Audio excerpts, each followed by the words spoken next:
Delta Force Hawk Ops is an upcoming free-to-play arcade shooter that has captured the attention of plenty, both here on the channel and in the FPS space in general. There's a lot that it looks to capitalize on, but also a lot that it has to prove.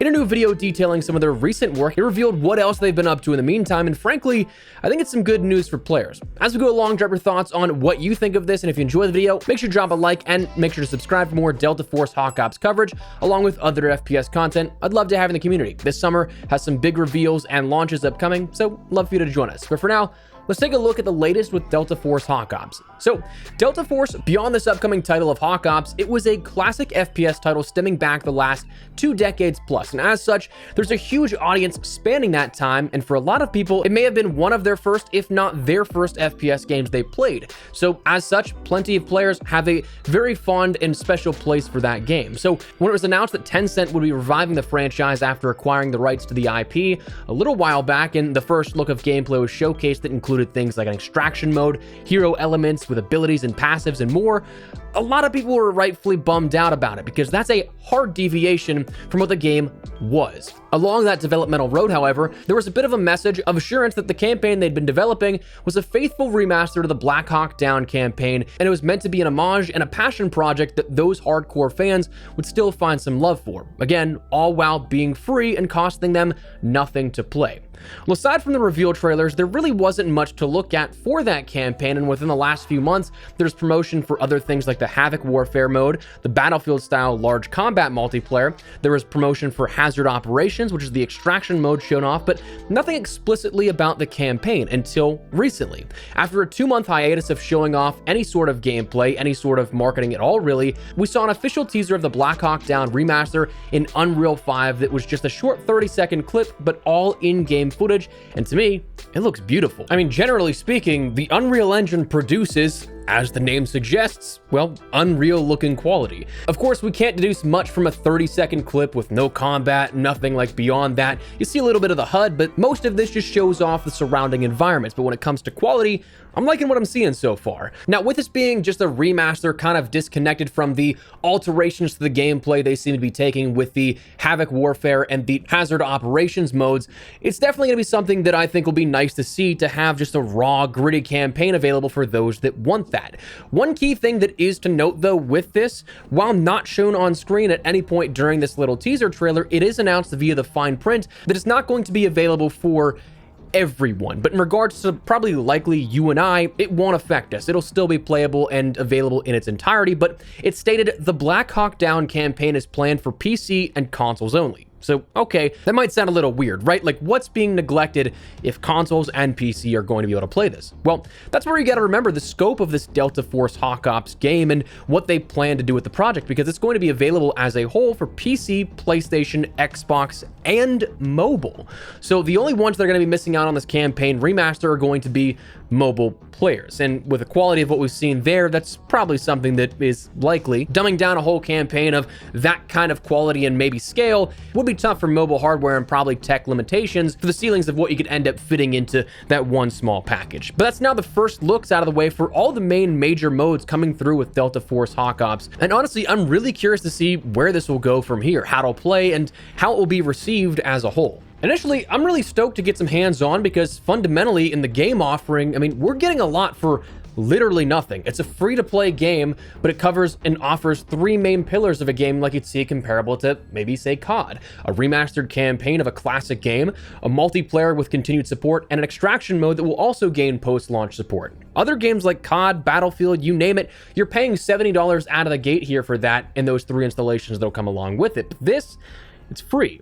I'm also really curious to see how this is going to do gameplay-wise because, as mentioned before, it appears that crossplay will be a thing in Delta Force Hawk Ops, which is interesting considering, of course, we know that it's going to be for PC, PlayStation, Xbox, and mobile. So a streamlined mobile offering that might have crossover into regular lobbies. I mean, that'll be interesting because we don't see that kind of crossover with like COD Online or Warzone Mobile, but there are ways that you can play mobile games without just, say, using your thumbs on a touchpad. So we'll see if there's any crossover in terms of like the actual consoles to platforms themselves, but I don't know. It's weird how it's all worded and formatted thus far. It seems like it's possible, but I don't know if we'll actually see that happen. And And then in regards to actual gameplay, I mean, I'm looking forward to jumping into gameplay as is. A large-scale PvP mode in Havoc Warfare, large teams on massive maps featuring military vehicles, tanks, and helicopters. And it was also recently mentioned that it is a classic reboot of some of these maps here. Classic maps from the Delta Force series apparently will be revived, and that's pretty cool. And again, it might be something that is of interest to those that are the purist of the Delta Force franchise, and again, are like excited for the Black Hawk Down campaign, but not necessarily what was first shown off of the multiplayer. Like, sure, yeah, you're gonna have some hero-based elements here to it, but you still have maybe some sprinkling of that classic feel as well. The hazard operations, that formation of the three-man squads for classes, gear, and maps, adapting on the fly in an extraction shooter. I'm definitely looking forward to that. I think this is kind of like the start of the years of the extraction shooter upcoming, so to see a free-to-play one that is a more arcadey version, I'm looking forward to seeing what that can actually bring along with it as well. We've talked about a lot of hardcore-based extraction shooters here: Incursion Red River, Gray Zone Warfare, the new Arena Breakout Infinite that just went into closed beta here recently, along with those existing titles like Tarkov. But when you're looking for something that might be a middle ground or not something as serious, will this be something that's maybe like a DMZ by comparison? I feel like those are two very distinct categories of players and what they end up enjoying, so it might offer something for somebody that's not necessarily as into that kind of stuff. But then again, with a campaign of Black Hawk Down as a remaster, I think that's just going to be something that is going to capture a lot of the classic fans' interest as well. But in regards to playing, there's no details just yet. It was mentioned that H1, or the first half of 2024, there would be a worldwide alpha test, but to date, I don't think we've seen anything come of that in regards to new information, and we are getting closer to the first half being over. I mean, that goes until June 30th, so of course there is time, but I mean, how much realistically? We got a month and a half until that point, so you might be pulling an X-Defiant here where you're like, okay, we might see it at the very tail end of that estimated time frame, but we'll have to wait and see. Now, of course, that said, it sounds cool and everything, but I mean, this game is not without its concerns and controversy. One of the big things coming back to it and recently seen is that it's a Tencent-backed development. Now, of course, it is developed by the same people that made COD Mobile, so it is something that does have a lot of potential, I think, in regards to being a cool offering and handling those large player bases in a decent way. But I mean, Tencent has a long history of making some absolute rip-offs of games. Maybe just looking at Arena Breakout Infinite recently, and how some of the gameplay for Havoc Warfare looks exactly like some Battlefield gameplay with like COD models. And also Tencent honestly has a history of putting out some very, to put it nicely, lackluster content too. So I mean, we'll see if they can navigate the pitfalls of other Tencent projects and be something that comes out not only good to play, but also well managed and player focused first and foremost. Another, of course, a large concern is free to play for a number of different reasons. Obviously, cheating being an abundant thing here that will probably be happening, but also microtransactions, because that is something you always have to be conscious of with a free to play game. You got to build some revenue into that game in some capacity. So how that's going to be handled if there's no upfront cost of buying the game?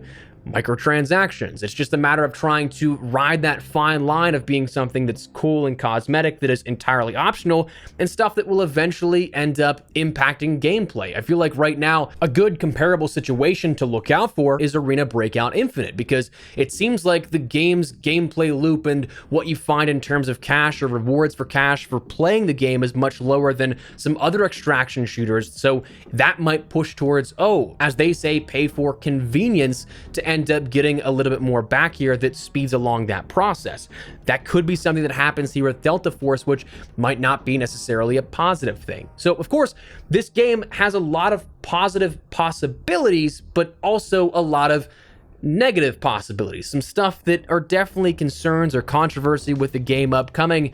But right now, I think that I just would like to get some hands-on gameplay with it. I'd like to see more of the game before drawing into those conclusions and maybe seeing a roadmap for what's upcoming. But for now, we did get a little bit of a recent update to the game and the development here with this, so just wanted to fill you guys in and let you know all you needed to. So for now, that's where we're going to wrap it up. Let me know your thoughts down below. What are you guys thinking here of the Delta Force campaign teaser that we ended up getting of Black Hawk Down's remastered campaign? Does it look good to you here in Unreal 5? Whatever the case, drop your thoughts down below. But But if you guys enjoyed the video, you found it at all insightful, do me a favor and drop a like on it. And if you're new to the channel, make sure you subscribe so you don't miss a single fingering all things Delta Force Hawk Ops, and of course, a ton of other FPS content. We're in the midst of, or rather gearing up for the COD 2024 reveal season, so gonna be a lot to talk about here if you're an FPS fan in the next coming weeks to months. So I'd love to have you in the community. But for now, thanks so much for watching. Mine has been Espresso. I'll see you later.